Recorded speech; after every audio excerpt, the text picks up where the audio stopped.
Perfecto. Póngale cuidado. Póngale cuidado. Voy a contar estas mujeres. Empiezo. Aquí es un morado, ¿listo? Entonces, ella, ¿listo? Ella. Ella, ¿listo? Morada. Pero ellas dos, entonces, eso, no las cambio, no las muevo, no las corro, las agrupo en esta, ¿listo? Entonces tengo esta, ¿listo? Ahora, ella, ¿listo? Otra morada, ¿cierto que sí? Ella, otra morada. Estas señoras, ¿de qué color? En el verde que tenía. Y este con este, ya las tengo así, ¿cierto que sí? Pero como son igualitas, ¿cierto que sí? Entonces las puedo, ¿qué? Agrupar en otra, que es azulada en este caso. ¿Sí? Y esta señora, representa a ellas. Antes, ¿cuántas piedras necesitaba cuando estaba haciendo asignación? Y ahora, ¿cuántas piedras necesita? Ah, chévere, se cargar piedras en un dejar. ¿Vieron cómo se cambian muchos símbolos por uno? Y ahora, ella es otra, ¿de qué color? Entonces yo tengo, si me dicen, ¿cuántas tienes ahí? En vez de mostrar 5 cosas, muestro esta y esta. Y ya con eso digo, esas son las que hay ahí. Y ya con ellas dos voy a dar y digo, señora, por favor, y déjeme Coca-Cola esta pasaje. Pero la señora tiene que saber cuál es mi convención. Porque si no me da una Coca-Cola y una Coca-Cola para perros. Porque no sabe cuál es mi convención. Entonces, ahora, pongámosle nombres a esas vainas. Esto se llama una vina. Y miren que soy consistente con lo que estoy diciendo. Primero apareció ¿qué? ¿El nombre o el constructo?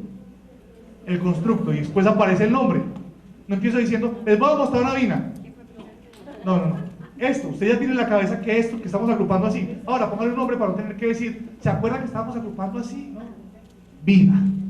¿Listo? Y entonces, aquí, en este espacio de personas, ¿qué tenía yo? No, 2 vinas no, porque 2 ya las puedo agrupar. ¿Una qué? Una vina. No, cuarta no, porque cuarta no sabemos qué son esas cosas. Una vina, ¿pero de qué? No, ojo pues. Una vina de 4, no. No, vale cuidado. Quiero que, casi, pero no. Pero casi, esa es la idea. Después viene esa idea, pero vamos, miren, póngale cuidado. Ella y ella son una qué. ¿De qué? De personas. Ellas son personas. ¿Listo? Una vina de personas. ¿Listo? Ella y ella, ¿qué son? Otra vina de personas. Ahora, esta vina y esta vina, ¿qué es? No. 2 vinas no. Una vina de qué? No, de personas no. ¿De qué? De vinas. Es una vina de vinas, o no son 2 vinas. Ah, entonces, ¿qué tenemos aquí? Póngale cuidado. Tenemos una vina de vinas y una persona. ¿Sí o no? Otra vez. ¿Estas 2 qué son? Una vina. ¿Estas 2 qué son? Vinas de personas. ¿Estas 2 vinas juntas qué son? No, 2 vinas no. Una vina de vinas. Y ella, una unidad, una persona.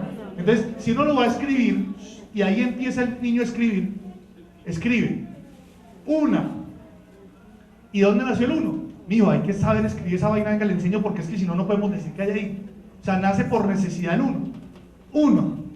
Y escribe B. O sea, vina de vinas. Y esta es una vina de vinas. Y escribe I, la I de Y, y una U. O sea que entonces lo que escribe el niño en su cuaderno, cuando ha hecho el conteo, lo único que va a aparecer en el cuaderno es: acabo de contar personas y me dieron una BB y una U. Eso es lo que escribe en el cuaderno. Y un cuaderno de un niño que aprende con el método no tiene nada más que puros registros de los conteos. Lo más bonito es que los niños llegan a la casa y la mamá les pregunta, o uno les pregunta, ¿qué contaste ahí? Y se acuerdan. Porque cada conteo de esos tiene sentido para el niño. Aquí contamos los patos que había encima del tablero. Y lo que contamos aquí fueron los pinceles de la profesora. Y no hay que marcar pinceles o patos, no sé qué. El niño se acuerda de lo que contó cada día en la clase, porque eso para él tiene sentido. Es la misma cosa que los cavernícolas. Los cavernícolas cogían el hueso, marcaban las vacas, y la mujer le preguntaba, ¿qué contaste ahí? Ay, mi hija, no me acuerdo. No, él sabe que esas eran las vacas. Y si en otra cosa contábamos lo que fuera, entonces se acordaba que con las piedras había contado eran las manzanas. No tenía que poner título. Título, manzanas, contabilidad de las manzanas. Es exactamente igual que los cavernícolas con los niños. Exactamente igual. ¿Listo? Bueno, vamos con otro. Contamos así, ¿cierto que sí? Pero puede haber otra forma de agrupar. La otra forma de agrupar es así. Trinas no. Pues sí, puede ser. Pero nosotros le dimos el nombre en el método de ternas. ¿Sí? De ternas. Y esta de quintas. No, cuaternas no, ni sexternas, ni nada de esas cosas. ¿Por qué? Esta base y esta base no son aleatorias. Tienen dos razones. La primera, podríamos haber aprendido a agrupar en decenas, pero en decenas tiene un problema muy grave. Y es que para poder hacer una decena de decenas, necesito contar cuántos elementos. No. ¿Cuántos elementos? ¿Ah? 10 de 10. ¿Y eso 10 de 10 cuánto es?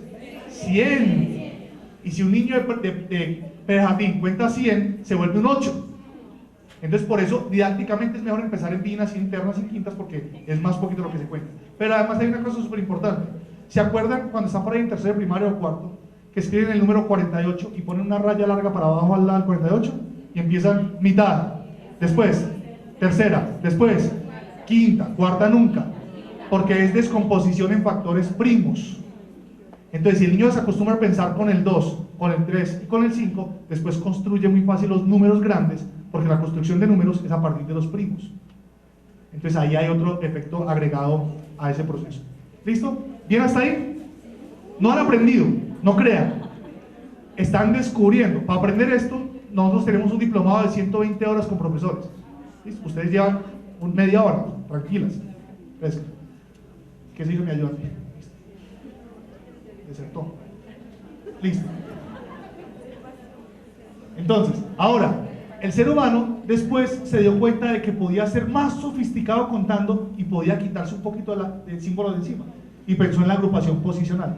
Esa es la agrupación que todavía usamos para contar cuando contamos cosas sin sumarlas.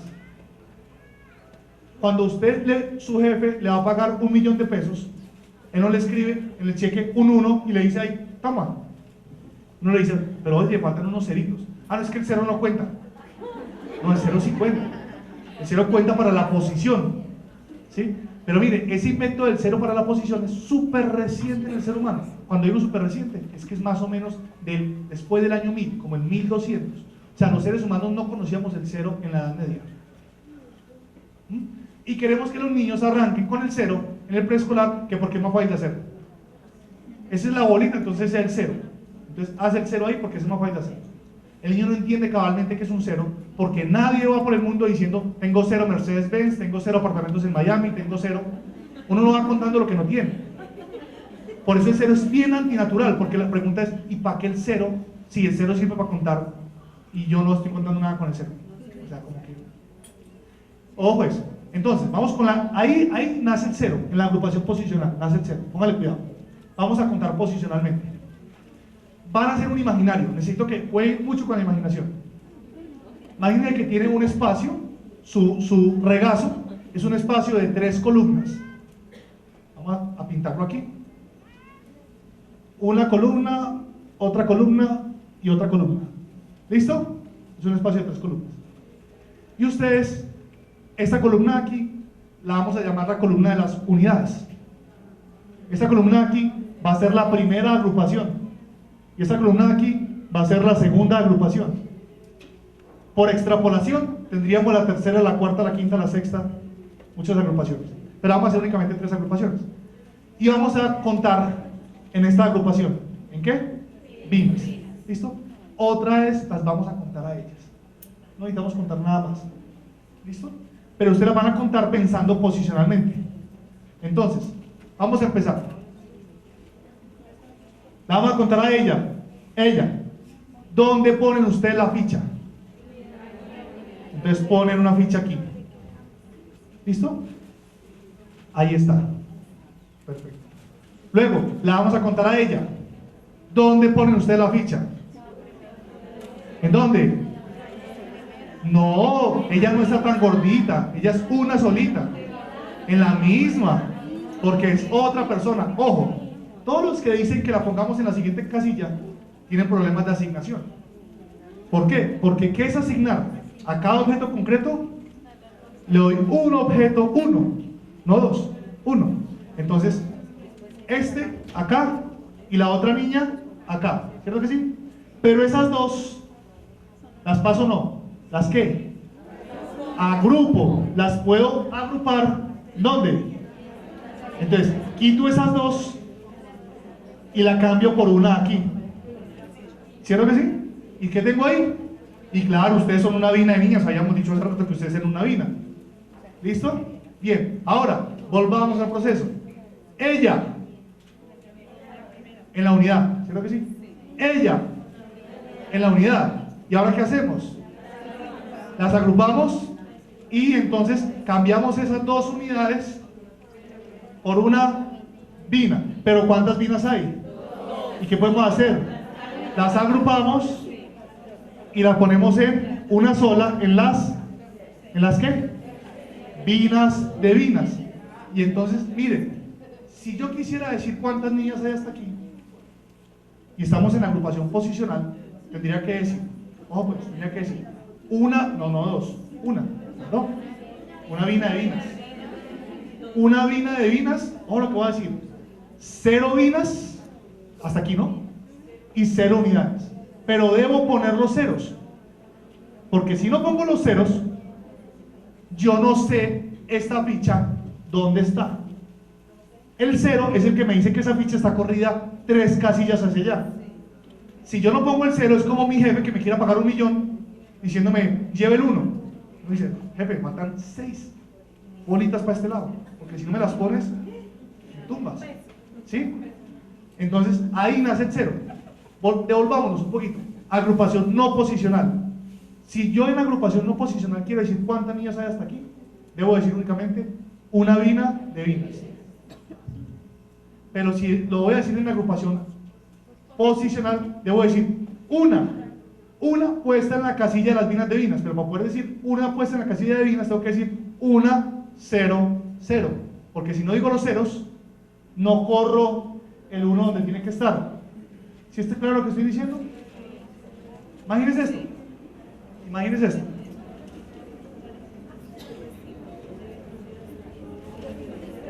Hice otro conteo. Usted no sabe yo qué conté. Usted no sabe yo qué conté. Y yo le digo que el conteo me dio 1. Y usted me dice, ¿tan poquitos? Y yo, no, pero si son hartísimos. No, es que me dio 1. Por eso, 1 es muy poquito. No, pero son hartísimos. Entonces, ¿cómo sé yo que son hartísimos? Porque yo no pongo un 1, sino que yo pongo un 1, un 0, un 0, un 0, un 0. Ah, pues ahí ya sí son hartísimos, porque es un 1 después de muchos ceros, son 1000 o 10.000 o 1.000.000 ¿sí? Así pasa aquí. Si yo digo que ellas son una, y yo pongo una ficha por ahí en alguna parte, pues la gente no sabe ese 1 qué es. En cambio, si yo pongo el 1 y pongo el 0 y el 0, y estoy contando en vinas, estoy diciendo 0 unidades, 0 vinas y una vina de vinas. Y es lo que tengo ahí. Ojo que estoy atendiendo, yo por eso quería hacer un poquito más de taller, pero es que cuando vi la disposición del auditorio dije no, porque no hay forma de hacer tablas ni nada por el estilo para que ustedes hicieran sus tablas de conteo. ¿Qué se hace regularmente con esto? Se hacen tablas de conteo, es decir, una especie de abacos. Es una hoja de tamaño oficio y se parte de esa hoja en 4 columnas. Y los niños saben que a la derecha es la unidad y el resto son las agrupaciones y se va trabajando. Insisto, esto es más complicado de lo que ustedes, de lo que uno esperaría ahí. Pero bueno, una cosa que es chistosa con los profesores, es que dicen, si eso es tan difícil, esto no lo aprenden los niños, porque si yo no lo aprendo, no lo aprenden los niños. Y es todo lo contrario. Es que a usted le toca desaprender todo lo que tiene metido en la cabeza para entender esto, pero para los niños es absolutamente natural. O sea, los niños uno les dice esto y dicen, profe, obvio, ¿no ve que si yo no pongo los ceros entonces no sé dónde estoy parado? Me dicen, ajá, obvio. ¿Listo? Bueno. Ahora, seguimos sofisticando. Ah, miren una cosa interesante.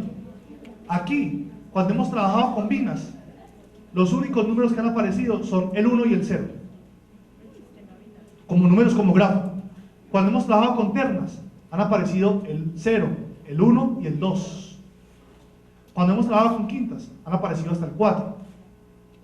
Y después, empezamos con un proceso que se llama la agregación. Y la agregación solo se hace en decenas. Y entonces ahí aparece hasta el 9. Y después de que aparece hasta el 9, ya no hay ningún problema en qué número aparezca. Porque a diferencia de los colegios normales, donde aprenden por círculos numéricos, y entonces les ponen a escribir del 39 al 49, y aquí no importa, porque si usted escribe hasta el 9, usted escribe lo que le dé la gana.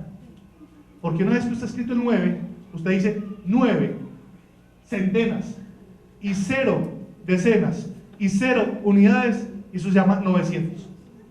O sea, si los niños aprenden a contar posicionalmente, no necesitan aprender números. Construyen el número por simple construcción del sistema y no se aprende cada número. Y es, pues, ¿en cuántos preescolares y primarias, si usted ha tenido hijos, les han mandado la plana en el cuaderno de hacer la cosa y no sé qué? ¿Cómo para qué? ¿Sí? O sea, él no se va a aprender el 23 porque lo vea. Él debe decir, esos son 2 decenas y 3 unidades. Y cada decena son 10, entonces son 10, 20, 10, 20 y 3, 23. Ahorita les enseño una cosa que llama las 3 lecturas y se van a dar cuenta por qué. ¿Tú querías hablar? Sí, tengo una duda. Yo he entendido todo el proceso, pero usted dijo que empezaban siempre con la asignación, ¿no? Sí. Pero cuando ya se le da el nombre como tal a esto, ¿no Ujú. es también hacer asignación? Sí, es O sea, el proceso va descendente y ascendente, siempre ascendente. Lo que hace uno es que siempre arranca asignación para contar. O sea, siempre que vas a contar, arranca desde abajo y subes. Hasta este momento, hasta acá. Miren que con ellas 5 lo hemos hecho siempre, las hemos contado siempre. Ahora, en la agregación ya no las tenemos que contar. Es el primer momento donde podemos saber cuántas cosas hay sin necesidad de contarlas. Ya va a ver por qué. Pero aquí quiero que me entiendan primero que nada es que hacer esto causa una diferencia gigante en el pensamiento de los niños. Pero gigante, ustedes no se pueden imaginar cuánto. Ayer estaba en un colegio que queda en la 171 abajo de la autopista. ¿Sí? Es un colegio con el que llevamos este método son dos, miren, es un colegio súper chistoso porque tienen preescolar y primaria y son 2 personas. Son 2 personas. La señora y la mamá de la señora. ¿Listo? Y la señora lleva la primaria y la mamá de la señora lleva el preescolar.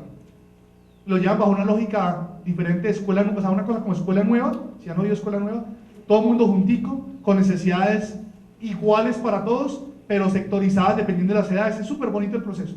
Pero lo bonito es que los trabajan con esto, porque este método además es muy adaptable a diversas formas de enseñar, porque lo que importa son las necesidades. Y entonces me estaba diciendo, tengo un problema y es que los niños de prejardín me están diciendo las cosas de jardín, quiero que los veas y me digas si estamos bien o no, porque es que me está asustando. Y cuando fui, claro, los niños como les ponen la necesidad a los de jardín, y los niños de prejardín están ahí y no son sino 2. Entonces, ¿cómo es? Y con tal de ganar al otro, van dándole. Y entonces, claro, ¿cuál es el peligro ahí en ese colegio? Que por ir tan rápido, se saltan procesos de los de abajo. Entonces dije, bien, hagan eso, pero intenten seguir todos los procesos, porque si uno construye a troches, moches, después esos huecos se van a ver cuando están más arriba. Por eso es tan importante llevar un proceso delicado con esto y poder ver a los niños. Señora, se ve en la conferencia de la universidad, por ejemplo. Ahora, vamos a hacer agregación. Agregación es un camino y diferencia el otro. Agregación es el preámbulo de la suma. Miren por qué les digo que en la agregación yo no tengo que tener ya la cuenta. Miren que para contarlas a ellas, yo las tengo que tener a ellas aquí. En cambio, si yo tengo 252, o sea, yo tengo unas vacas y usted tiene otras vacas en un número grande, y si queremos saber cuántas vacas tenemos entre los dos, tenemos 2 alternativas. Una, o traemos las vacas aquí y las paramos todas en filita y empezamos a contarlas, o usted me trae el número de sus vacas, no las vacas, sino el número de sus vacas. ya sea con un número o ya sea con fichas que están puestas en una posición en las casillas. Y yo traigo mi número de vacas y las ponemos una encima de otra y las podemos agregar. Hoy no les voy a enseñar a agregar. ¿Listo? ¿Por qué? Porque necesitaríamos tablas de agregación, es decir, ya la imaginación seguramente no va para eso. Pero en el libro que les voy a dar con su decana, ahí pueden ver la referencia de cómo se agrega.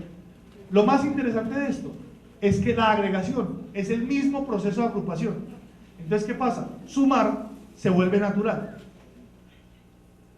Consecuencias de esto: cuando a un niño que ha aprendido con este método le dicen 8 más 5, el niño no hace 8 más 5, espere, 8, como hacen en los colegios, 8 en la cabeza, 5 en los dedos, 13, porque ahí está haciendo una suma por asignación. O sea, a cada elemento que está contando, a cada dedo le está dando un número y le está llevando hasta arriba. Esa suma es muy precaria, es por asignación, es en lo más abajo posible. En cambio, un niño que ve esto con el método dice 8 más 5, 8, se los imagina, porque ha hecho tanto con el conteo que ya la noción, es decir, llevó el objeto a una representación gráfica en la cabeza. 8, 5, y trae 2 de esos del 5. ¿Y por qué 2? Porque lo que quiere es completar ¿qué? La decena. Los niños con eso yo los llamo neuróticos siempre, porque se vuelven neuróticos de la decena. Todo el tiempo están queriendo, uno les dice 6 y le dicen a uno, o sea que faltan 4. O sea, siempre quieren llegar a la decena. Entonces, tienen el 8 y ustedes cogen el 2 y lo traen aquí. Y entonces ya hicieron ¿qué? ¿Qué hicieron? ¿Qué hicieron? ¿Lo pueden qué? ¿Lo pueden qué? Agrupar posicionalmente. Lo agruparon, ¿sí? ¿Y cuánto les sobraron? Entonces dicen una decena y 3, o sea 10 y 3, o sea 13. ¿Sí? Y no lo hacen así. ¿Sí? Y hay una diferencia gigante entre eso, porque estos, por ejemplo, van a multiplicar. Miren, yo en este momento enseño siempre a los primíparos de mi universidad porque tengo que cambiarles el chip que traen del colegio, porque llegan muy fregados del colegio. Llegan tan fregados que no se saben siquiera las tablas. ¿Sí? Así. Y van a estudiar ingeniería y matemáticas. Y uno dice, debes reconsiderar. Entonces, el asunto es este. Llegan y entonces, por ejemplo, les digo 12 por 5 y empiezan, como todas ustedes. 5 por 2, 10. Y como no pueden escribir porque no lo debo escribir, pongo el 0. Llevo 1. Entonces, ¿cuánto era que estaban aquí? Y como no son capaces de tener todo ese paremágnum de números, se pegan unas estresadas. Profe, no, con la calculadora, profe, eso no me da. ¿Sí? En cambio, 12, ¿qué es un 12? Es un 10 y un 2. 10 por 5, 50. 2 por 5, 10. 50 y 10, 60. Entonces, es mucho más fácil multiplicar por agrupaciones que multiplicar llevando. ¿Sí? Entonces, todo esto desgrana después en formas diferentes de multiplicar, en formas diferentes de hacer fraccionarios, en formas diferentes de hacer esto de manera más natural, más obvia. O sea, como, profe, obvio, es mucho más fácil. Miren, cosas como que cuando usted multiplica por 2 cifras, a usted le dijeron que usted tenía que correr una cifra, ¿cierto que sí? Y cuando multiplicaba por la segunda había que correr una cifra. Pocos se preguntaron por qué. La mayoría dijeron, usted dijo que había que correr una cifra, yo lo corro. ¿Sí? Pero un error típico de los estudiantes es no correr la cifra, porque eso no es natural. O sea, ¿por qué tengo que correr una cifra? Porque el profe dijo, córrala. Los más avanzados dicen, ponga un 0 para que la cifra quede corrida, pero si se le olvida el 0, da la misma vaina. La multiplicación es muy difícil cuando uno se le enseña mal enseñar, y esa es una forma mala de enseñar multiplicación. Y todo eso deriva de estas cosas, de tener una buena agrupación en la cabeza. Lo último que les voy a enseñar de esta parte numérica es hacer las 3 lecturas, para que me entiendan la diferencia entre leer un número y aprender a leer un número bien. Imagínense el número 123, ¿ya lo tienen? 1, 2, 3. Ese número, cuando uno está en agrupación posicional, iba a pasar a agregación. Es decir, cuando va a desarrollar la decena, uno hace 3 lecturas con esos números siempre. La primera lectura se llama la lectura de las agrupaciones. Ese 1, ¿qué significa? Una agrupación. ¿De cuántos? De 100. Entonces uno dice una centena. Ese 2, ¿qué significa? 2 agrupaciones. ¿De cuánto? De 10. O sea que dice 2 decenas. ¿Y ese 3 qué significa? 3 unidades. Entonces la primera lectura son la lectura de las agrupaciones. O sea, una centena, 2 decenas, 3 unidades. Bien. Por ejemplo, si no fuera el 123 sino el 321, uno diría 3 centenas, 2 decenas, 1 unidad. Vamos a jugar con el 321, que es más chévere. Ahora, la segunda lectura es la lectura de la cantidad por cada agrupación. ¿Cuántas unidades hay en el 3? ¿Cuántas unidades hay en el 3? 300. Como los niños no saben el 300 de una vez, los niños dicen 100, 200, 300. Y van contando. Si uno le pone 9, entonces dicen 100, 200, 300, 400, 500, 600, 700, 800. 900, profe. O sea, porque no se saben todavía la serie. No es como nosotros que vemos un 9 y decimos 900. Ellos simplemente, como cuentan, no son números, sino que lo que cuentan son fichas. Entonces dicen, 300, profe. Muy bien. ¿Cuántas unidades hay en el 2? 20. No es un 2, es un 20. ¿Cuántas unidades hay en el 1? 1. Por último, la tercera lectura es la lectura de todas las cantidades, de todas las unidades completas que hay en el número. ¿Cuántas unidades hay en ese número? 321. ¿Sí? Entonces, esa es la gran diferencia. Ahora, uno puede decir a los niños, en vez de leer todo, puede decirles, simplemente tiene el 321 y señala el 2 y le dice, ¿cuántas unidades hay ahí? 20, ya. Bueno, ya. O sea, como que puede ponerles pruebas de lectura sin necesidad de leer todo el número, porque los vuelve mecánicos. Si leen siempre todo el número, se vuelven simplemente repetidores de la cosa y no están pensando. La idea es ponerlo a pensar. Bien. Entonces, la agregación se hace con fichas, no se hace con números. La diferencia se hace con fichas, no se hace con números. Y después de la agregación y la diferencia, que son con fichas, pasamos por fin a operar realmente con números en la suma, que es lo que se desgrega de aquí, y en la resta, que es lo que se disgrega de la diferencia. ¿Listo? Hasta ahí hemos subido en suma y resta, o sea, en pensamiento aditivo. El pensamiento aditivo no es con suma, es con suma y con resta. Por último, para terminar el pensamiento aditivo, se trabaja con los niños situaciones problema-aditivas, o sea, problemas, pero problemas bien clasificados. ¿Cuántos tipos de problemas hay con sumas y restas? ¿Cuántos? No, 2. No. Ojo, una cosa importante es que aquí no se vuelve a hablar de llevar, ni siquiera agrupar. Profe, póngame sumas con la agrupación. No, la suma es un solo proceso y se hace agrupando. No vamos a meter con eso en este momento, pero hay 2 tipos de situaciones problema-aditivas. Unas que miden la transformación de un estado y otras que comparan la cantidad de una cosa con otra. Miren la diferencia. Yo tengo 5.000 pesos, salí de mi casa con 5.000 pesos, perdón, almorcé y quedé con 2.700. Entonces mi pregunta es, un polomo francés, un pan francés y una colombiana, ese es mi almuerzo todos los días. ¿Usted cree que yo no tengo tanto como usted, digamos? Mira, entonces, yo salí con 5.000, almorcé y quedé con 2.300. ¿Cuánto costó mi almuerzo? No me importa cuánto costó, pero ese es un tipo de situación en el que hay una transformación de estados en el tiempo. Y esa es una de las cosas para lo que nos sirve la suma y la resta. Una. Y la otra, no hay sino 2 cosas para lo que sirve la suma y la resta. La otra es la de comparación. Usted tiene 5.000 pesos, yo tengo 2.500. ¿Cuánto tiene usted más que yo? ¿O cuánto tenemos entre los dos? Miren que ahí no hay transformación de estados. Ella tiene sus 5.000, yo tengo mis 2.500. No estamos regalando nada ni vendiendo ni nada. Solamente estamos comparando. Entonces, las únicas 2 situaciones de suma y resta son transformación y comparación. Les digo eso porque como ustedes van a enseñar eso en alguna parte, busquen literatura de eso y lean un poquito para que no se inventen cualquier situación. Es que los profes de primaria y preescolar tienen un problema con eso, y es la famosa escuela de Doña Rita. Y es, miren, si el problema dice gastó, perdió, le robaron, lo tumbaron, etc., eso es resta. Si el problema dice ganó, se encontró, robó, estafó, lo que sea, eso es suma. Y eso es mentiras. Y eso es mentiras. El problema puede decir que yo gasté en el tiempo y yo puedo estar preguntando por el estado inicial, y eso es una suma.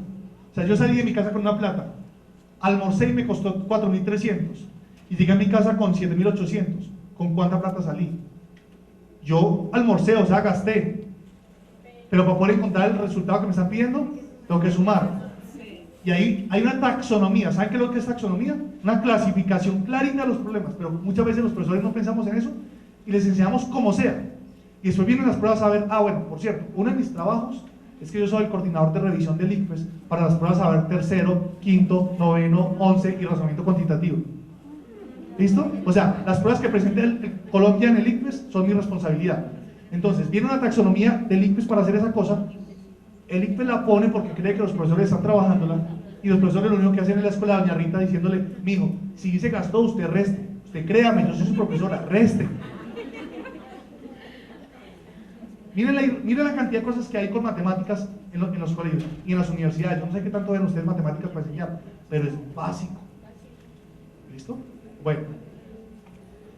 Esto sigue, miren, esto sigue, porque sigue todo el método de matemáticas hasta 11. Pero eso es lo que se enseña en preescolar regularmente en un colegio bueno. ¿Listo? Eso es solo preescolar. ¿Listo? Un niño de transición, mi hijo salió de transición resolviendo situaciones problemáticas del primer tipo, o sea, de las de transformación. ¿Listo? Sí, porque yo soy muy cansón y porque el colegio donde mi hijo estaba, yo lo cogí y le dije, yo entro mi hijo aquí, pero si me deja enseñar el método. Punto, pues, ¿cómo entra mi hijo a una parte donde yo no creo? El punto es lo que le quiero decir es esto, no es porque sea mi hijo, es porque es que si no nos comprometemos realmente a enseñar esta vaina, no esperemos que la gente piense. Ahora, hay una cosa boba que yo no sé si ustedes sepan, y es que el desarrollo de un país correlaciona con la cantidad de gente que trabaja en matemáticas en ese país. O sea, mientras más matemáticos o gente trabajando con cosas relacionadas a matemáticas hay, el país es más desarrollado. ¿Sí? Y aquí hay muchos psicólogos. Eso no lo digo yo. Lean un libro que se llama Basta de Historias. Léanlo, por favor, es un libro súper chévere que irán a leer. Se llama Basta de Historias, de Andrés Oppenheimer. Es un libro en el que él recorre diversos sistemas educativos del mundo, desde Singapur, Finlandia, Estados Unidos, y compara. Y se llama Basta de Historias porque aquí enseñamos una cantidad de cosas sobre Bolívar y sobre no sé quién, mientras que en Singapur, no, nuestros billetes, ¿a quién traen ahí puestos, ahí la carita? Héroes de la patria. El billete de Singapur trae un colegio y un profesor educando, trae unos símbolos matemáticos, es una lógica bien diferente. Y por eso Singapur, que era un botadero de basura en 1960, ahora es una potencia mundial. Y por eso nosotros, que en 1960 éramos lo que éramos, ahora somos lo que somos. No, en serio. O sea, la responsabilidad es que en serio que mi vaina con matemáticas no es porque es que yo sea matemático. Es porque en serio es que si no le enseñamos a la gente a pensar estructuradamente, vamos a tener un problema muy grave. O sea, nos van a dar una empanada y nos dicen que voten por alguien. ¿Listo? Bueno. Ahora, vamos en esta última horita a trabajar los otros tres pensamientos más rápidamente. ¿Ya entendieron cuál es la lógica de esto? ¿Ya entendieron que la lógica es una lógica natural, una lógica de construcción? Vamos a trabajar los otros tres pensamientos simplemente con beneficio de inventario. O sea, que ustedes reconozcan cuáles son los procesos, que cuando los puedan ver con sus niños digan, esta vaina es parecida a lo que me estaban diciendo ya. Insisto, si quiere profundizar en esta vaina, tiene dos alternativas. Una, pues coja el libro. Y dos, pregunte. O sea, escriba, pregunte, póngase a trabajar. Es responsabilidad suya. Eso ya no le queda a nadie más.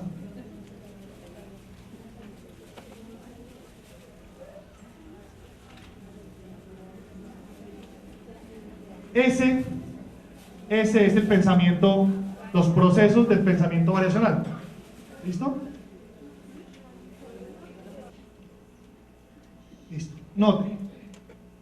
Note que esto empieza con un proceso de nocionalización, ¿sí? Luego vienen dos procesos que tienen el mismo inicio. ¿Cómo se llaman? Correspondencia. Luego vienen dos procesos que tienen el mismo inicio, que se llaman seriaciones. Note lo que hay de relación entre las correspondencias y las seriaciones. ¿Qué puede haber de relación entre las correspondencias y las seriaciones?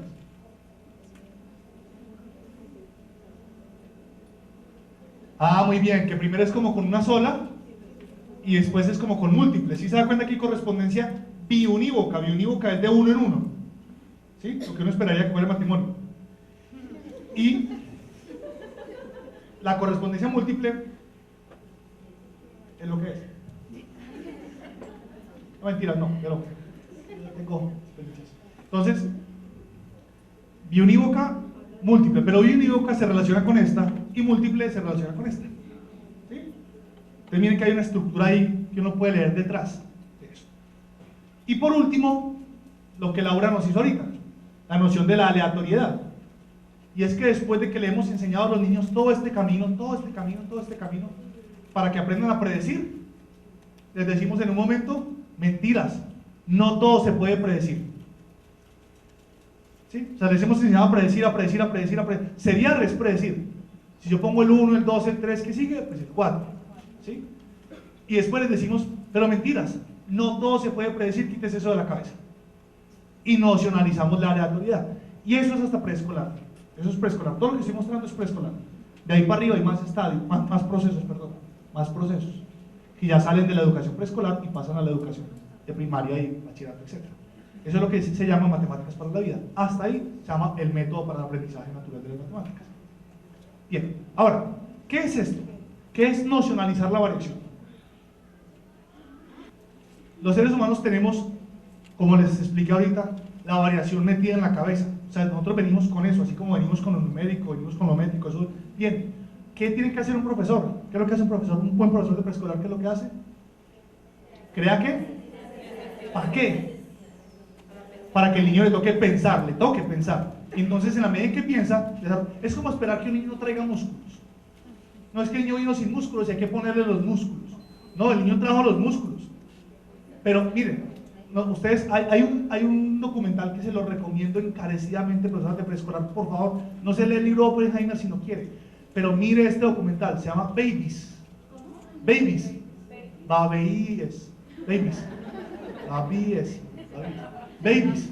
Búsquenlo en internet, búsquenlo en YouTube, Babies.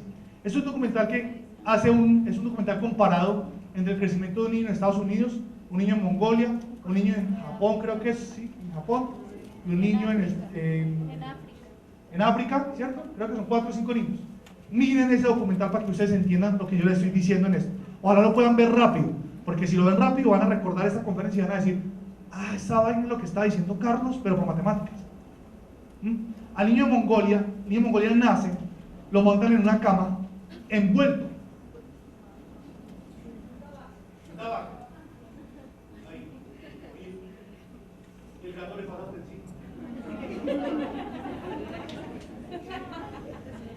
La niña de Europa está metida en clases de matronatación y de estimulación temprana y no sé qué, y la ponen a moverse y a estirarse, a hacer como la mamá. Uno sí dice, pues pucha, yo creo que hay una diferencia chiquita entre esos dos. ¿Sí? Bien. El niño chino, por ejemplo, o japonés, lo ponen a hacer mucho ejercicio porque toca cargar con todo como si fuera grande, o sea, como que le toca ayudar con todo, y el africano coja y camine que detrás de mí no moleste. Y el niño a los 2 años detrás, o al año corriendo detrás, mientras que el mongol está ahí. Claro, el desarrollo de los músculos del niño africano y la motricidad del niño africano es absurda, mientras que el mongol no, pero los dos trajeron los mismos músculos. Lo que pasa es que hay una diferencia gigante en las necesidades. Entonces, mientras más usted friegue la vida con un niño enseñándole vainas, más se lo va a tirar. Hay una cosa básica que no les he contado y que quiero hacer un par aquí para que me entiendan. El principal dispositivo básico de aprendizaje, ¿cuáles son los dispositivos básicos de aprendizaje, profesores? ¿Cuál? Dispositivos básicos de aprendizaje, ¿yo pues? Parcial. No, sí, motivación es uno. Memoria, atención y concentración. Ojo pues, ojo, sin esa vaina usted no puede ir a un colegio, no coja un niño sin eso, porque usted tiene que mirar esos dispositivos básicos del aprendizaje del niño, cómo están. Si un niño tiene, esos son básicos porque es que vienen con él. Si un niño tiene escasísima concentración, por X o Y razón, usted tiene problemas para enseñar, porque son dispositivos básicos de aprendizaje. ¿Listo? Pero ahora, hablemos de la memoria. La memoria es el dispositivo básico de aprendizaje que los seres humanos tenemos más desarrollados desde el nacimiento. ¿Ustedes han visto un niño imitando? Los niños chiquitos imitan todo. Los niños más grandes, por ahí de 3 o 4 años, si usted les dice algo y ese algo les interesa, no hay quien se lo saque de la cabeza. ¿Sí? O sea, usted le puede decir que cuando cumpla años usted le va a dar como a mi hijo, cuando cumpla años te va a dar Minecraft. y cada 2 semanas, yo cuando cumpla años me van a dar un Minecraft, porque sí, o sea, él está todo el tiempo pensando en esa vaina. Los profesores de preescolar se aprovechan de esa situación, porque lo que más quiere un profesor es que sus niños aprendan. ¿Qué profesor quiere que sus niños no le aprendan? Entonces quiere que aprendan. Entonces, ¿qué utilizan? La memoria. Entonces, ¿qué hace un profe de preescolar? Enseñar canciones, porque los niños aprenden canciones a todas, por largas y complicadas que sean, canciones aprenden a todas. En estos días fui a un colegio en Neiva y están con lo de San Pedro. Miren las coreografías que logro hacer con los niños. Y yo decía, sí, muy bien, pura memoria. ¿Y cuándo piensan? O sea, ¿cuándo lo van a poner a pensar? Entonces, las profesoras de preescolar se ensañan con los niños a aprender de memoria. Entonces, les enseñan qué es un triángulo, qué es un cuadrado, qué es el 3, porque todo eso lo aprenden rápidamente porque son esponjas de la memoria. La memoria empieza muy alta cuando el niño empieza a hacer su primera desatelización. ¿Saben qué es la desatelización? Empieza a decir, al principio todo es el papá. Él se va a tirar por un rodadero y, papá, mírame, ¿sí? Y después, cuando tiene más o menos en 10 años, cuando está en quinto, eso, papá, ahora hermano, ¿sí? Cuando están por esa edad de los 9 o 10 años, que tienen la primera desatelización, los niños empiezan a formar su identidad. Y para formar su identidad deben olvidar. O sea, la memoria cae durísimo cuando están en cuarto o quinto primaria. Durísimo. A un preadolescente, hacerle que recuerde algo es una cosa gigante. Los que tengan hijos adolescentes, ¿se acuerdan de mí? Que 12 años es una vaina jodidísima.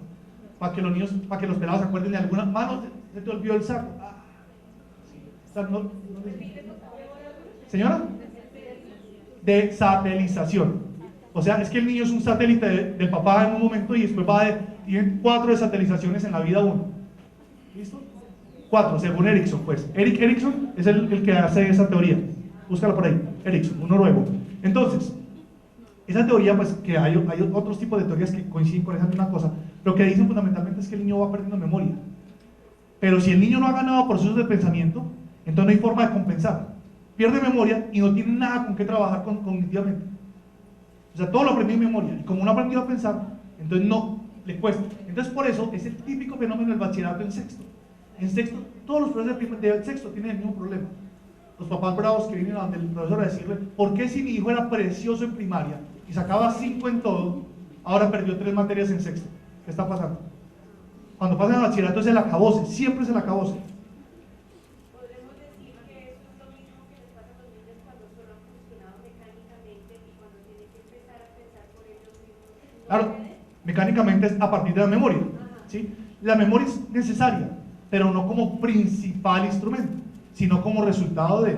Es decir, usted aprende de memoria porque ha hecho muchas veces una cosa pensando, entonces dice, yo no lo voy a pensar. Ya, esa vaina siempre es así. O sea, como que obvio, ya eso pues no tengo que pensar. Eso es, así aprende. Pero si lo primero que usted utiliza para que el niño aprenda es memoria, lo fregó. Entonces, frase así, de esas que uno debe marcar. Y es, todo lo que se enseñe primero de memoria está mal enseñado per se. Todo lo que usted enseñe primero por la memoria está mal enseñado. Por eso yo ahorita les puse esto y no les dije apréndanselo, sino que les mostré una estructura. Y si yo logro ver una estructura ahí, es más fácil que yo me lo aprenda a que si me dicen apréndame términos uno detrás de otro. Cuando usted va a mercar y usted le suelta una lista de mercado en desorden, no, usted no la aprende, se le quedan muchas cosas. Pero si usted se imagina los gabinetes de su casa y usted dice, aquí falta la pasta y la sal, aquí falta el papel higiénico y el jabón, aquí falta, usted es capaz de acordarse de las cosas donde están y saber qué le falta, porque hay estructuras. Entonces, si usted no estructura, si usted quiere que eso sea de memoria pura, ya está mal enseñado, de una vez, per se. Así el niño se lo aprenda, está mal enseñado. Por eso enseñar canciones y esas bobadas, son bobadas. Ojo, sí, porque es que el problema es que por enseñar la canción, hacemos el show con el papá, y el papá queda convencidísimo de que el jardín es una maravilla, y uno dice, ¿en serio? ¿Qué están pensando aquí? Si la muestra no es de arte, como nosotros, yo tengo un jardín, o sea, nosotros en la fundación tenemos un jardín que se llama el Liceo Morato. Es un jardín experimental donde solamente hay 5 niños por cada grupo, o sea, hay 5, transición, jardín, prejardín, párvulos y caminadores, hay 5 por cada uno. Ese jardín experimental, nosotros las demostraciones que hacemos, las muestras que hacemos a los papás, no son de la obra de arte final del año para que los niños descresten. No, yo me paro con ellos y les digo, les voy a poner una situación, problema de matemáticas. A ver, cuenta por favor esas hojas que hay ahí, haz asignación y muestra a sus papás cómo es que tú haces asignación. Ahora haz agrupación posicional. ¿Cómo en Vinas cuánto da eso? Eso da una vina de Vinas. Ah, muy bien. ¿Se dan cuenta cómo sabe pensar? Listo, perfecto. Ahora, porque lo que me importa es que aprendan a pensar. ¿Sí? A cantar van a aprender después, frescos. A cantar aprenden solos. A pensar no aprenden solos. ¿Listo? Entonces, ¿usted quiere enseñarle a cantar? Listo, eso no tiene ningún problema. Pero no deje enseñarles a pensar. ¿Listo? Que este es el problema grave. Es que la mayoría de preescolares son súper artísticos. Y eso está bien para la motricidad. Eso está bien. Pero si nos quedamos ahí, eso está mal. ¿Listo? Bueno. Simplemente criticando un tris porque es que en serio yo he pasado por muchos. Entonces, bueno. ¿Qué es esto? Esto es decirle a los niños, mire, note que hay variación, nocionalice que hay variación. ¿Cómo nocionaliza? Con los 5 sentidos. ¿Sí? ¿Qué le hacemos a los niños ahí, por ejemplo? Le ponemos papel de lija encima de una tablita, ordenados, en orden de grano, del más finito al más grueso, con los ojos tapados o cerrados los ojos, empiezan a hacer así. Y van notando que eso tiene un crecimiento, entonces van notando que eso crece. Y uno les pregunta, ¿eso está ordenado? Y ellos le dicen a uno, sí. Pero uno después coge y les cambia uno de un lado y lo pone donde no es. Y ellos hacen así. Y si algún día lo hacen, se van a acordar de mí. Hacen así. Como esa vaina está rara. ¿Sí? Porque está así. O por ejemplo, hacemos copitas con agua y limón. La primera con agua, la segunda con agua y unas goticas de limón, la tercera con agua y más limón, la cuarta y la última con todo el limón. Y se los ponemos a probar en orden, con los ojos cerrados. Y después les cambiamos una. Y dice, aquí hay un desorden, esta está donde no tiene que ser. No le estamos pidiendo que ordenen, no le estamos pidiendo que serien, no es seriación, es que noten el cambio. Lo hacemos con el piano, con la guitarra, con todos los sentidos para que ellos puedan percibir la variación, para que la cabeza se acostumbre a sentir variaciones. Luego, hacemos correspondencias biunívocas. ¿Qué es correspondencia biunívoca? Es que los niños puedan juntar un elemento con otro y saber por qué se juntan. Por ejemplo, imaginación. Ojo pues, imaginación. Tenemos un pájaro, tenemos una abeja y tenemos un perro. ¿Listo? Y tenemos una casa de perro, tenemos una colmena y tenemos un nido. Entonces, ahí es muy fácil. ¿Qué hacen los niños? El perro a la casa.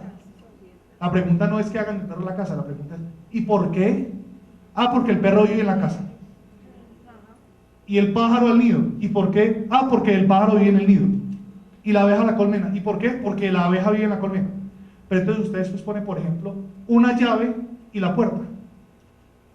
Y el niño debe ser capaz de no señalar la llave con la puerta.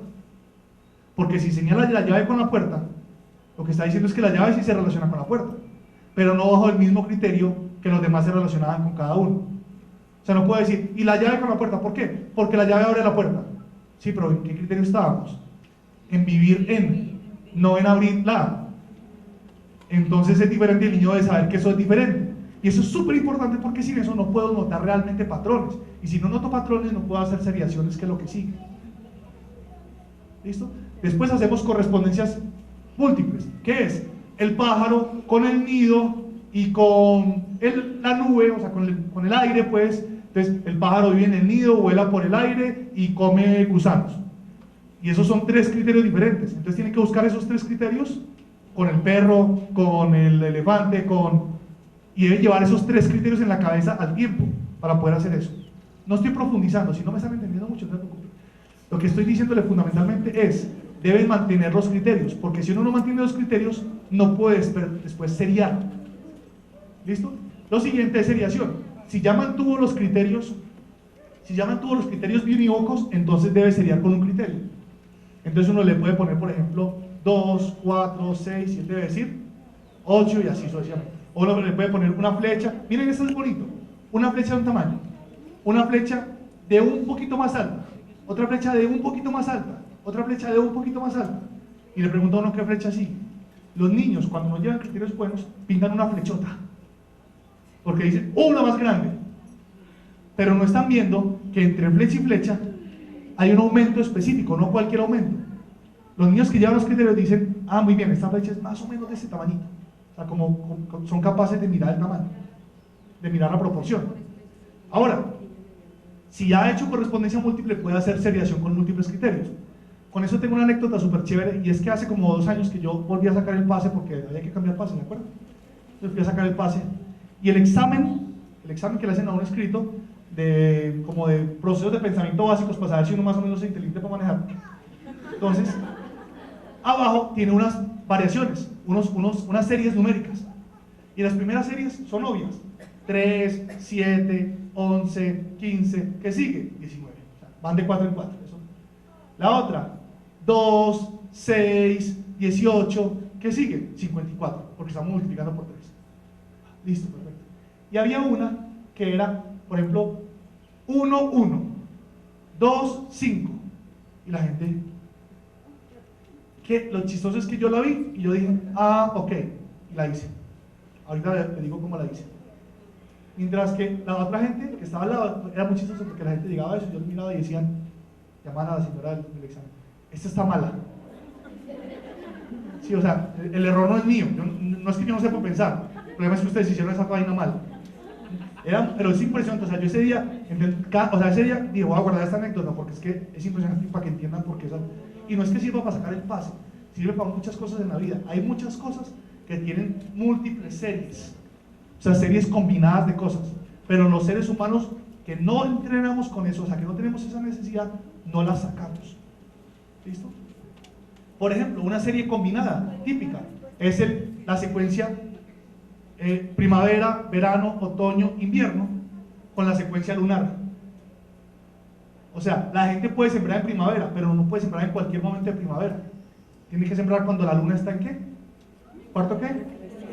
Menguante. Porque ahí es donde mejor se da la cosecha. Hay más abundancia. Y entonces son ciclos combinados, son dos cosas que están combinadas. Por ejemplo, si yo digo 1, 1, 2, 5, lo que está pasando es que yo no puedo decir que de 1 a 1 no pasó nada, y de 1 a 2, entonces subió 1, y de 2 a 5, entonces subió 4. ¿Qué patrón hay ahí? Ahí no hay ningún patrón. En cambio, si yo digo 1 y cojo ese primer 1 con el 2 que salta, no con el siguiente 1, sino con el 2, les digo 1, 2. ¿Qué sigue después del 2? Y entonces saltando el 3, saltando el 4. Y si cojo el 2, lo relaciono no con si cojo el otro 1, lo relaciono no con el 2 que sigue, sino con el 5. Les digo, voy de 4 en 4. Y las series están trenzadas, están mezcladas una con otra. Y eso es seguir múltiples criterios. Parece una bobada, pero en la vida real eso pasa mucho. Y si lo ponen en el examen de manejo, es porque predecir es una de las competencias importantes para manejar. Porque si usted no sabe qué va a hacer el otro cuando va a voltear, usted le pega por detrás porque usted no se imaginó que nunca el man iba a voltear. Bueno, por último, nocionalización de la autoridad. Lo que hacemos es enseñar a los niños que en realidad no se puede predecir. Entonces empezamos a medir una serie de fenómenos que no se pueden predecir. Les preguntamos que hagan una serie del mes completo de si ha llovido o no ha llovido. Les preguntamos que hagan una serie del mes completo de a qué horas llegaron al colegio cada día en la ruta. O sea, ellos van midiendo las cosas. Y entonces van viendo la serie y dicen, no podemos. Pero han pasado cosas súper bonitas con eso. Profe, los viernes siempre llegamos más tarde. Entonces podemos predecir que los viernes regularmente llegamos más tarde. Y empiezan a haber patrones dentro de las cosas. Y eso es súper lindo. Un niño de transición buscando patrones de las cosas, haciéndolo ya pensando variacionalmente. ¿Listo? Insisto, los preescolares casi nunca enseñan pensamiento variacional. Casi nunca. De hecho, los colegios casi nunca enseñan pensamiento variacional. ¿Listo? Es tan así que ustedes conocen el plano cartesiano, ¿no? Ahí está el plano cartesiano. Entonces, llegan, y es así, ¿no? Aquí y aquí. Entonces les digo yo a los pelados que la pendiente positiva significa que la gráfica crece. Y les pregunto, ¿esto tiene pendiente positiva o negativa? Y me dicen, profe, positiva. Y yo, ¿y cómo? Sí, profe, porque está creciendo. O sea, cuentan al revés.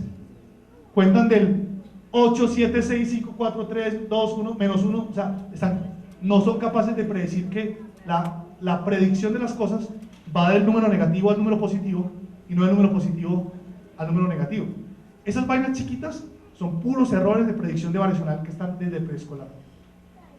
Bueno, esto es variacional. Gracias. El tercero es métrico. Ese es el más fácil de desarrollar de todos. Es súper concreto. Dale, súbelos todos. Cha, cha, cha. Ahí.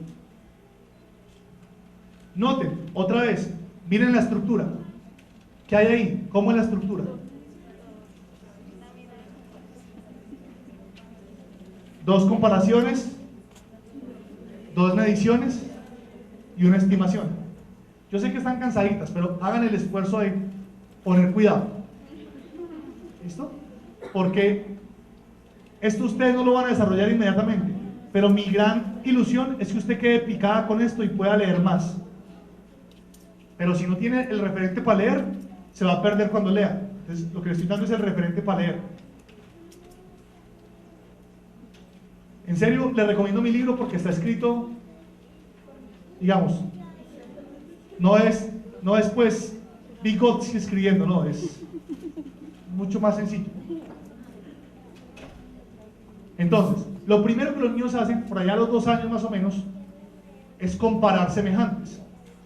Si yo le digo, entonces a mi lapicero por aquí, si yo le digo a alguien, a un niño, que cuál de estos dos es más largo o más alto, para el niño es obvio. El niño dice, el micrófono, y ya, porque esto tiene una forma muy semejante a esto. Pero si yo le pregunto al niño que cuál es más ancho, que si este o el computador, el niño ya empieza a tener problemas. Porque la pregunta es, ¿y cómo cojo el computador para compararle el ancho a este man? ¿Cuál es el ancho de este y cuál es el ancho del computador para poderlos comparar? ¿Cómo los pongo?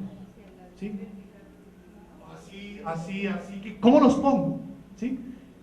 Y entonces hay la diferencia grande entre comparar semejantes y comparar diferentes. ¿Listo? Esa es la diferencia grande. Simplemente quiero decirles que a los niños se les enseña a comparar semejantes primero y luego aprenden a comparar cosas que son diferentes. Bien. Después de que comparan, aprenden a medir, porque se dan cuenta que hay un problema grave con la comparación. Si yo comparo este lapicero con este micrófono, fácil. Pero si yo quiero comparar este micrófono con uno que tiene un primo mío que está dando una conferencia ahora en Houston, Texas, en Estados Unidos, tengo un problema muy complicado porque no lo tenemos tan cerquita para compararlos. Entonces yo tengo que llamar o escribirle por WhatsApp y decirle, oiga, Getón, ¿cuánto mide su micrófono? Y él me va a decir, mide como 1/4 y media. Yo le digo, entonces el mío es más grande porque el mío mide como 1/4 y 3/4. Entonces me va a preguntar, ¿pero la cuarta de quién, Getón? Pues la mía. Pues que yo soy más chiquito que usted. Qué complique, mano. Entonces, ¿en qué lo medimos? Eso es lo que los niños hacen cuando hacen medición con unidades no estándar y después hacen medición con unidades estándar. Medición con unidades no estándar las hacen con la anita, las hacen con los pasos, porque lo que importa es aprender la mecánica de la medición. La mecánica de la medición son 3 cosas fundamentalmente. 1, que la medida empieza donde empieza el objeto. Miren que esa bobadita, solamente esa bobadita, causa problemas en primaria. Los niños tienen reglas que compran en el mercado que el 0 no empieza donde empieza la regla. ¿Cierto? Y el niño pone la regla en el borde en vez de ponerla en el 0. Porque nadie le enseñó que esa vaina era así. ¿Sí? Y entonces uno le intenta enseñar esa vaina de memoria. Acuérdate que el 0 debe ser donde empieza. Me tengo que acordar que el 0 tiene que ser donde empieza. Si él alguna vez midió con lanitas, él entiende por qué eso funciona así, porque empieza a entender que la lanita tiene que, 1, empezar donde empieza el objeto. 2, ser paralelo a la longitud del objeto que estoy midiendo. ¿Sí? Y 3, estar completamente extendido sobre el objeto. Es bonito darle a un niño una cuerda de 1 metro, un niño de jardín o de transición que no mide ni 1 metro todavía, darle una cuerda de 1 metro, es decir, excede su capacidad de manos. Entonces coge la cuerda en una punta, en la otra, y la cuerda le queda así. Entonces dice, mide la pared. Una barriga, 2 barrigas. ¿Sí? Y uno los deja que hagan eso y después les dice, pero un momentico, ¿y eso te quedó bien así? Porque a mí no me da lo mismo, mira. Y uno ya la estira. Y entonces ellos solitos empiezan a decir, tiene que estar estirado. Pues dale, estírala. Entonces, a ver cómo caray la estiran. Entonces empiezan ellos solos a estirar hasta que se les cae, hasta que por fin empiezan a decir, ¿me ayuda? Sí, claro. Todo ese proceso que estoy contando yo no lo tengo en teoría. Todo eso que les estoy diciendo hoy, yo lo he hecho en muchos colegios y funciona rico. O sea, hay que ver la diferencia entre un niño y otro cuando aprenden con una vaina de estas. ¿Mm? Entonces, cuando tiene esas tres condiciones de mecánica, la medición que se llama así, entonces ya podemos decir es que hay un metro, que hay un centímetro, si quiere que hay un pie, que hay una yarda, eso no importa. Lo que importa es tener un patrón de medición, señora. Si damos un lápiz con la misma medida, el mismo borrador y todo, ¿podemos decir que si estamos trabajando en supuestos podría ser estándar? No, porque estándar significa una cosa que los seres humanos creemos todos juntos. ¿Sí? O sea, como que tenemos que poner la lógica de que estamos en otra parte del mundo, entonces, ¿cómo hacemos? Si no tengo tu lápiz, ¿qué hago? ¿Sí? Me toca mandar el lápiz por correo para que la gente pueda medir con ese lápiz. De hecho, no estamos tan locos. ¿Por qué? ¿Saben qué es el metro? Hasta 1965. El metro era una barra de titanio iridio que estaba guardada en el Museo de Pesas de Francia, en París. ¿Listo? O sea, si alguien quería saber qué era un metro, si alguien quería calibrar una regla con un metro, tenía que ir a Francia y coger la cosa esa y decir, ah, sí, aquí está el metro y me lo llevo así, no se vaya a estirar porque ese es el metro. ¿Mm? Eso viene del faraón. Los sacerdotes, una de las cosas que guardaban los sacerdotes en el templo en los tiempos del faraón, era el codo del faraón. Cada vez que había un faraón nuevo, le medían el codo. Y con esa era la medida que usaban para medir las cosas hasta que el faraón se muriera. Entonces los sacerdotes guardaban el codo del faraón, que era una tablilla, y eso todos los maestros artesanos que venían a medir algo para construir, tenían que ir allá a llevarse la medida del codo. Hasta 1965 guardamos un metro en Francia. Ya después aprendimos a hacerlo con otras cosas que son mediciones de onda, de un átomo de no sé qué vainas, y entonces esa sí la puede hacer cualquier laboratorio en cualquier parte del mundo. Pues cualquiera no, un laboratorio, pues aquí la cosa del ¿cómo se llama este?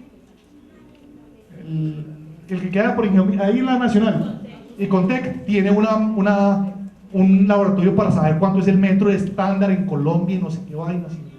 Miren que eso no es tan bobo. O sea, busquen en Wikipedia metro y se van a dar cuenta cómo hemos evolucionado en la medida del metro. Eso no es tan bobo. Y esas cosas, como hemos evolucionado, es como a los niños hay que enseñarles. O sea, hacerlos evolucionar. No decirles, mijo, olvídese eso, el metro es este, vea, ya. Porque entonces eso es, me tengo que aprender que es un metro. Salga a la calle, haga ese experimento. Y diga a la gente que por favor le diga cuánto es un metro con las manos. Y se va a encontrar la diversidad más grande de metros que usted quiera. Hay gente que para la que un metro es esto, y hay gente para la que un metro es esto. Porque no tenemos en la cabeza que es un metro porque no nos enseñaron qué es un metro. ¿Listo? Bien. Entonces, medición. Y por último, la estimación. ¿Qué es estimar? ¿Qué es estimar? Medir sin tener el patrón en las manos, sino en la cabeza. Aquí una anécdota de Samuel, mi hijo. Íbamos caminando por una verja y me dijo, papá, esta verja mide como 2 metros.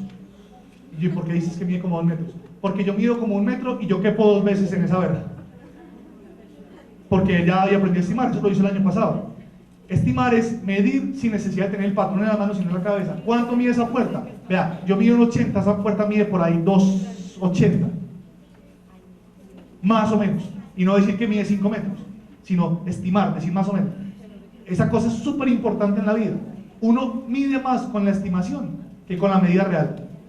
Cuando uno va a comprar cenejo para la casa, es más a punta de estimación que con medida real. Cuando uno va a vestir a una silla, dice, ¿será que sí?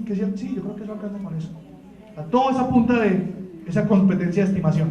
Pero pregunta, ¿cuánta gente tiene pintura guardada en la casa que estimó que iba a usar para pintar la pared y les sobró como 2 galones? Bueno.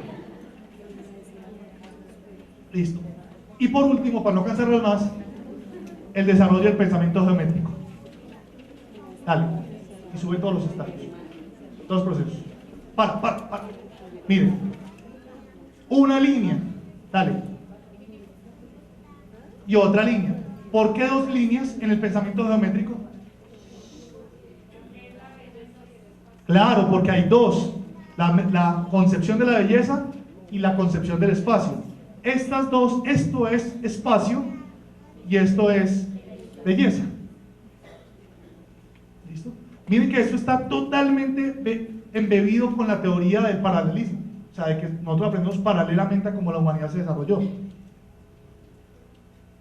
la teoría del espacio, primero el niño hace la posición de las cosas con respecto a él. Entonces dice, ella está delante de mí, la pared está detrás de mí, mi espalda está atrás de mí, mi corbata está adelante de mí o delante de mí. Yo tengo que medir la posición de dos cosas en la vida, de lo que yo tengo en mí y de lo que está fuera de mí. De lo que está en mí, yo tengo adelante, mi corbata está adelante, ¿sí? O sea, mi barriga está adelante, ¿listo? Y mi espalda está atrás, adelante y atrás. En cambio ella está delante de mí y la pared está detrás de mí. Una cosa importante, estoy en una campaña de que la gente hable bien, ¿listo? Los mismos libros. Sí, pero los libros, el problema es que los libros los escribe gente que se cuenta el error una detrás de otra, o sea, yo le copio el error al otro y así.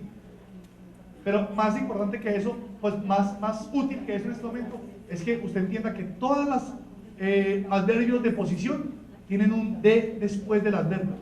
Por favor, no diga nunca delante mío, no diga detrás mío, el detrás no es suyo, es detrás de mí, delante de mí, arriba de mí, debajo de mí. ¿Listo? Hable bonito, porque fuera de chiste, hablar bonito separa unos de otros. Y voy a ser bien discriminado en este momento. A mí un profesor llega a una entrevista y me dice, no, es que sabes que detrás mío vienen como 3. Muchas gracias, que la vaya muy bien. ¿Listo?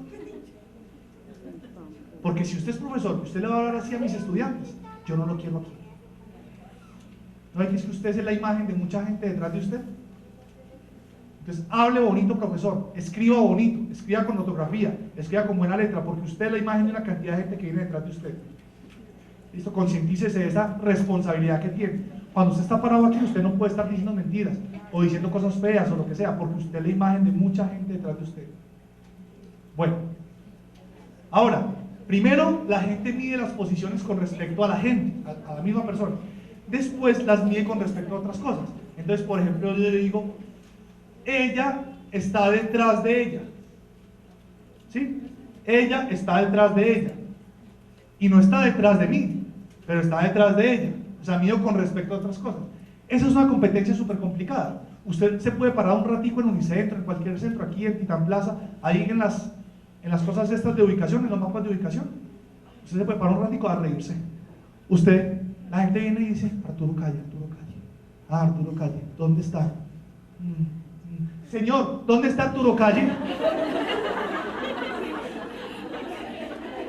¿Sí? Porque se desnucan, empiezan. ¿Para allá qué? ¿En dónde? Porque esta vaina no la tienen. Se quedaron en esto.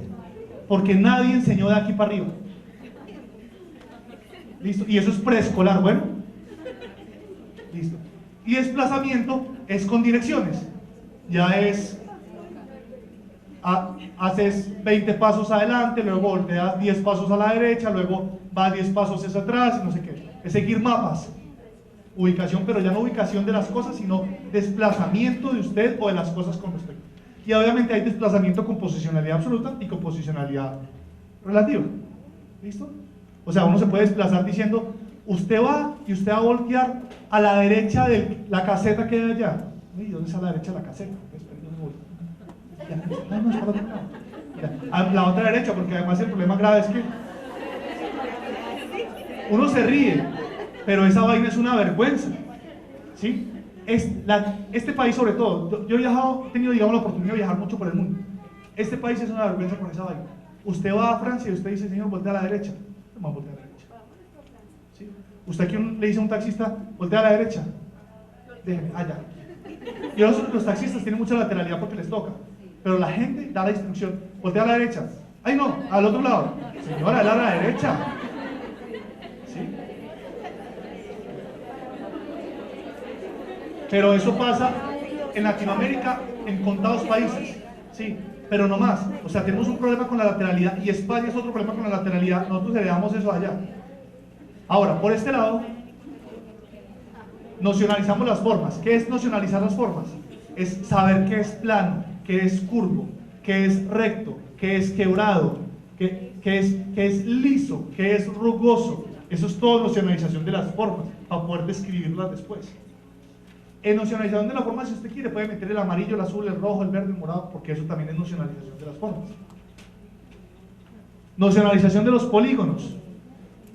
Entender qué es el triángulo, pero no un triángulo, sino poder caracterizar el triángulo, poder caracterizar el rombo, poder caracterizar el rectángulo.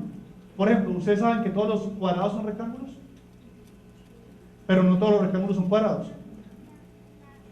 ¿Sí? Ese tipo de cosas las tiene que hacer un niño en jardín. Que uno le diga, por favor, tráeme todos los rectángulos, y él me traiga inclusive los cuadrados. Si él no me trae los cuadrados, yo sé que le enseñaron, como le enseñaron mal, rectángulos, estos. Más aún, yo le digo a todos ustedes rectángulos, y ustedes todos les aparecen en forma horizontal.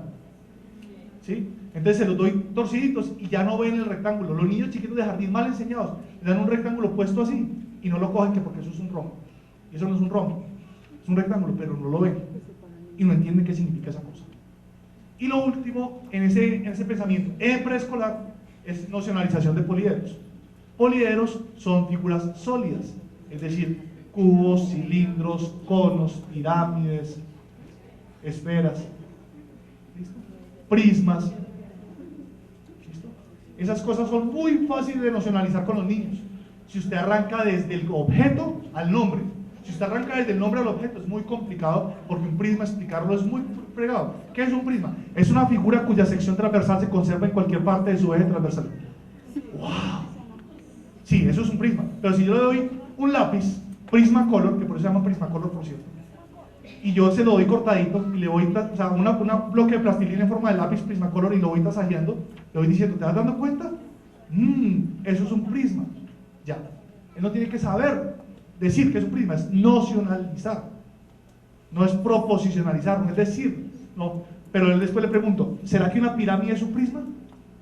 ¿Sí o no? ¿Ustedes qué dicen? No, porque la pirámide no conserva el mismo tamaño de sección transversal, se va abriendo o se va cerrando, dependiendo de cómo se la quiera ver. Entonces una pirámide no es un prisma. Bien, pero el punto es que eso es lo que los niños tienen que aprender allá. Por cierto, su merced, ¿qué papel tiene en la facultad? Bien. Y de aquí a la decana. Yo sí creo que deberían tener, voy a meter cizaña, bueno, pero yo sí creo que deberían tener, así como mis niños tienen algo para enseñar a aprender a leer y escribir, ¿sí? Deben tener una materia muy especializada sobre cómo caray se enseñan matemáticas. No hay que ser, perdón, no hay que salir irresponsablemente a creer que yo sé sumar, entonces eso enseñar a sumar es sencillo. Son 2 más 2, 4, ya aprendiste, ya a la casa. Bueno, listo. Dale, por favor. Póngale cuidado a esto, porque va a ser como un video. Y con eso terminamos. Va a ser así. Vamos, va a ser como un video. ¿Qué le voy a dar? Un ejemplo de cómo es eso de los procesos y los estadios. Lo voy a hacer con variacional. No van a copiar porque no les va a dar el tiempo. ¿Listo? Pongan atención. Miren el proceso. Simplemente miren el proceso. Si quieren filmar o lo que sea, pero miren, y eso está filmado también. No importa. Miren, dele pues. Procesos y estadios, ¿se acuerdan? Está el eje, los procesos y los estadios. Procesos y estadios en el desarrollo del pensamiento variacional. Empecemos. Dale. Proceso, primer proceso. ¿Se acuerdan que es el primer proceso? El que estaba aquí en la parte de abajo. Listo. Sigamos. Primer estadio. Reconoce que hay variación en una secuencia, pero no puede determinar su patrón. Sabe que hay variación, pero no sabe cómo va la variación. ¿Se da cuenta? El ejercicio ese es el lineamiento didáctico. ¿Se acuerdan que yo les dije que cada estadio tenía lineamientos didácticos? ¿Cuál figura no puede estar en la secuencia? Dale. Taque. ¿Cuál figura? ¿Cuál figura no puede estar en la secuencia? La tercera. ¿Sí? Yo creo que la última. Esto está oscurísimo, más clarito, y esta vaina se perdió el paseo. Eso no puede estar. Siga. Segundo estadio, o sea, entonces el primer estadio es una cosa que uno tiene que entrenar, eso no es como una clase, eso hay que entrenarlo bastante. Segundo estadio, reconoce el patrón de variación en una secuencia en términos cualitativos, pero sin hacer predicciones. Es decir, se da cuenta el patrón cualitativamente, no dice números, sino que dice más grande, más chiquito, más oscuro, más... Dale, ¿qué está pasando con los árboles? ¿Qué está pasando con los árboles? Se están volviendo más pequeños, ya, simplemente tiene que reconocer esa cosa, ¿ya? No tiene que decir que el siguiente árbol de qué tamaño es, no tiene que predecir, únicamente tiene que notar el patrón. Siguiente. Tercer estadio, reconoce el patrón de variación en una secuencia en términos cuantitativos, pero sigue sin hacer predicciones. Dale, ¿qué está subiendo con los cuadrados? Sí, pero cuantitativamente, ¿cuánto? De 2 cada vez, ¿cierto que sí? Aumenta 2 cada vez, no de 2 en 2. No me digan de 2 en 2 porque 2 en 2 es 2, 4, 6, 8, ¿ven? Aumenta en 2 cada vez, pero no tiene que decir cómo es que es el siguiente, no tiene que decir, simplemente va aumentando de 2, sigue. Y ahí acabamos, esos son los 3 estadios del primer proceso. O sea, ese proceso tiene 3 estadios para poder nocionalizar la variación. Siguiente proceso. Correspondencia. Vamos a hacer el proceso completo, pero acuérdense que hay correspondencia de 2 tipos, ¿se acuerdan? Correspondencia biunívoca y correspondencia múltiple, ¿sí? Entonces vamos a ver, correspondencia. Vamos a hacerlo completo. Primer estadio, establece correspondencias biunívocas con criterios sugeridos. Entonces, relaciona a cada animal con su respectiva palabra. Ojo, criterios sugeridos. Quiere decir, vamos a relacionar al animal con la palabra. Le estoy sugiriendo que relacione animales con palabras. Entonces, perro con perro, gato con gato, gallina con gallina, ratón con ratón. Ya. Eso parece bobo, pero cuando yo estoy terminando prejardín, eso no está bobo. Eso genera necesidades que los niños tienen que satisfacer. Dale. Chan, chan, dale, dale. Chun, chun, chun. Listo, ya. Ahora, estadio 2. Establece correspondencias biunívocas sin que se le sugieran criterios. Ya yo no le sugiero el criterio, pero cambia el criterio para cada subconjunto de objetos, o sea, todavía él cambia. Entonces, por ejemplo, ¿el pajarito con quién? ¿Con el gusano? ¿Y este pajarito? Con el huevo. ¿Y el sol? Con la luna. ¿Y la estrella? No, porque ya no... ¿Con el gusano? No, te lo dejo así. Pero entonces la pregunta es, ¿este pajarito con el gusano por qué?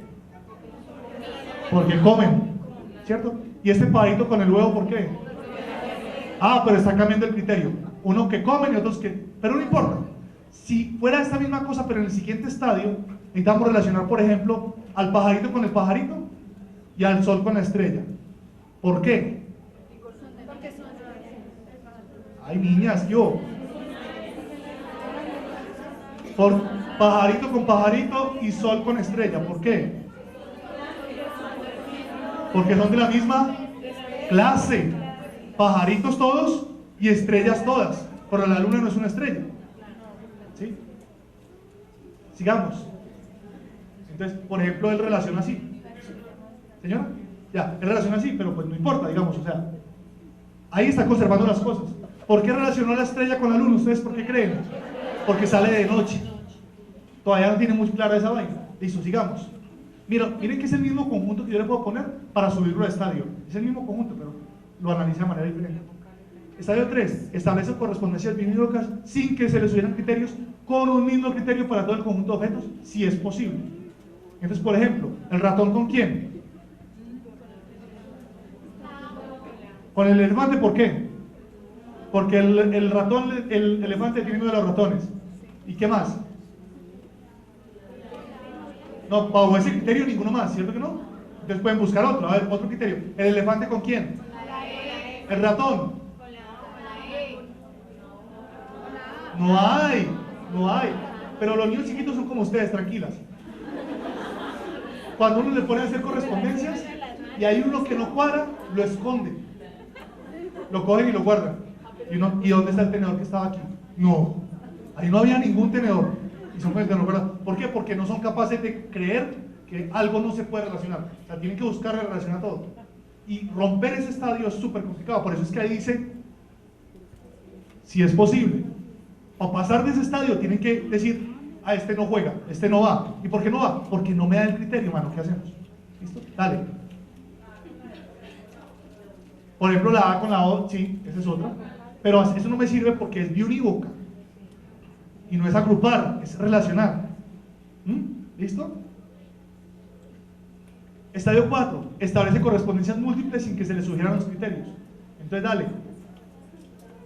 La mariposa con el pájaro, ¿por qué los pájaros comen mariposas? ¿O porque los vuelan? Listo. También la abeja vuela, parece. Y la abeja con la miel porque la produce. Pero el oso... Listo, dale, sigue. Chao. Listo. Pero todos esos cambiando criterios. ¿Sí se dan cuenta que cambian criterios? Dale. Habría otro estadio que no puse ahí y es sin cambiar criterios. O sea, manteniendo los mismos criterios. En el libro están los estadios y los lineamientos que hemos puesto. ¿Listo? Bien. Seriación. ¿Qué hora es? ¿Son 10? ¿Tenemos tiempo? Listo. Seriación. ¿Se acuerdan que hay seriación de dos tipos? Seriación con un criterio y seriación con múltiples criterios. Entonces, primero, hace seriaciones cíclicas. Es el primer estadio. Hacer seriaciones cíclicas con patrones de características o patrones mensurables no cuantificados. No números, pero medidas. ¿Cuál es el pez que debe ir en el signo de interrogación? Dale. ¿El pez? ¿Cuál tiene que ir ahí? Nemo. ¿Qué hace un niño para hacer esto? Encontrar lo que se llama la célula. ¿Cuál es la célula aquí? Los primeros tres. ¿Por qué? Porque se da cuenta que aquí vuelve a repetir otra vez este. Entonces la célula. Pero por ejemplo, imagínense esto. Póngale cuidado a este. Pez amarillo, Nemo, Doris, pez amarillo, Doris, Nemo, pez amarillo. ¿Qué sigue? Nemo también. Pero la célula ya no son los primeros tres, sino los primeros 6. Porque hice una célula, o sea, no he encontrado un patrón de repetición que se mantenga. ¿Sí? Listo. Sigamos. Hace seriaciones con patrones mensurables no cuantificados, mensurables. Dibuja las flechas que siguen, lo que les decía ahorita. Para ahí, ¿qué flecha sigue? Entonces, si el niño pone una flecha a esta altura, si es más grande, ¿cierto que sí? Pero no está llevando lo mensurable de la secuencia. Entonces, pon la otra. Debe seguir la proporción de la secuencia. ¿Listo? Sigamos. Hace seriaciones con patrones cuantificables estables, es decir, que no varían. Escribe los siguientes dos números de la serie. ¿Cuáles siguen allá? 10, 13. Listo. Lo que quiero mostrarles aquí no es tanto que hay, sino la idea como que entiendan que hay estadios y lineamientos didácticos de los estadios. Es que es delicadísimo, o sea, es una cosa que uno puede hacer y mirar si el niño lo hace y dice, no lo ha hecho, sigamos poniéndole necesidades para que lo pueda llegar a hacer. Dibuja la figura que sigue en la seriación. ¿Qué figura sigue en la seriación?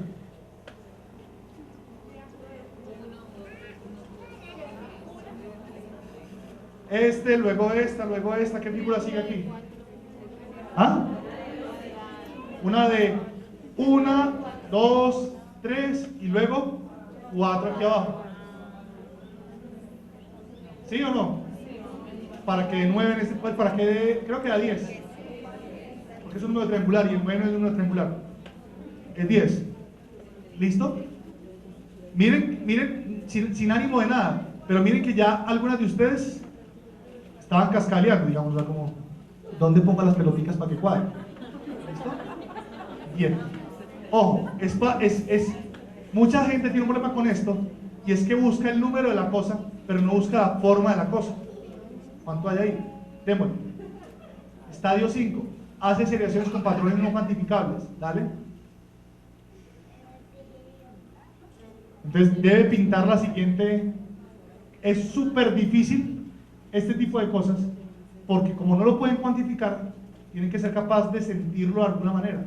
Entonces, por ejemplo, si pone una pelota blanca, puede ser muy clara con respecto a la seriación que hay aquí. Y si la pone muy oscura, entonces es muy oscura. O sea, tiene que... Ustedes vieron las peleas que se arman con los niños diciendo, la mía es mejor. ¿Por qué? Porque mira que la mía sí se ve como la misma tendencia. O sea, ellos mismos hablando de las tendencias que tienen las cosas. Dale, sigue. Estadio 6. Hace seriaciones con varios patrones dentro de la misma secuencia. Ahora varios patrones. Miren esto, ¿a qué? taque, chan. ¿Qué sigue?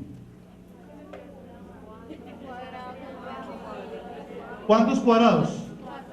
4. Ah, no, porque es que es otra. 4. Con 4 triángulos, ¿cierto que sí? Sí. ¿Y dónde van los triángulos? Arriba, abajo, arriba, abajo. Y son 2 secuencias diferentes, las de los cuadrados y las de los triángulos. Dale. Hace seriaciones con patrones dentro de la misma secuencia. Miren, este es diferente al otro por esto. 0, 3, 1, 4, 2, 5. ¿Qué sigue? ¿Qué sigue?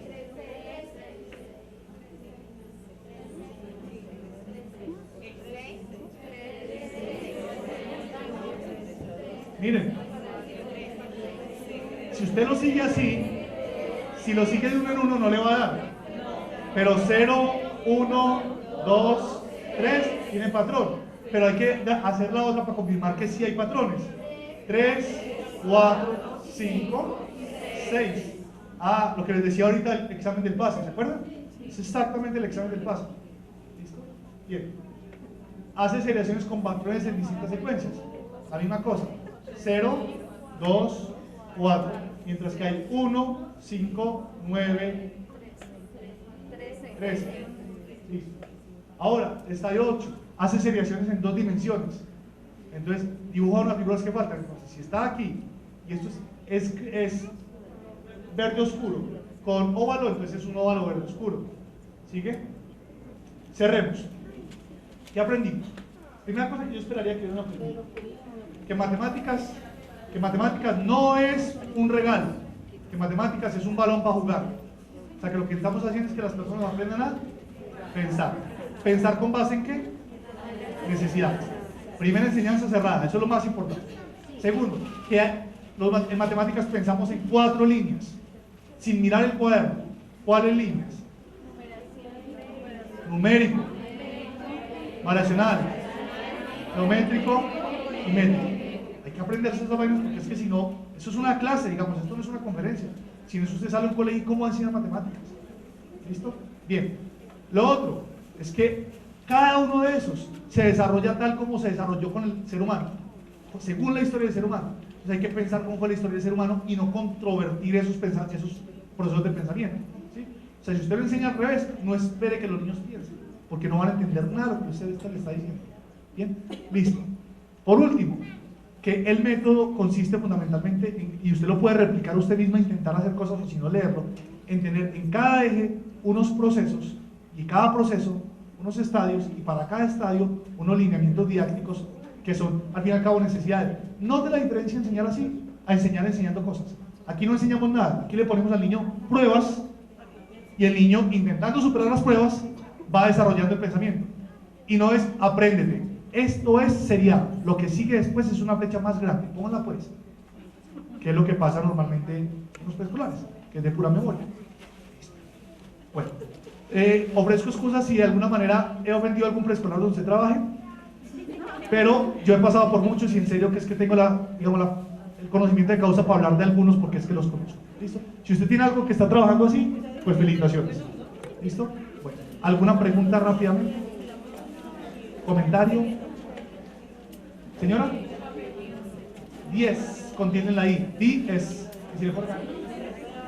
La letra no tengo para todos, pero su decana les va a dar mi correo electrónico cuando les llegue el libro. Entonces, ustedes ya verán ahí qué hacen con él.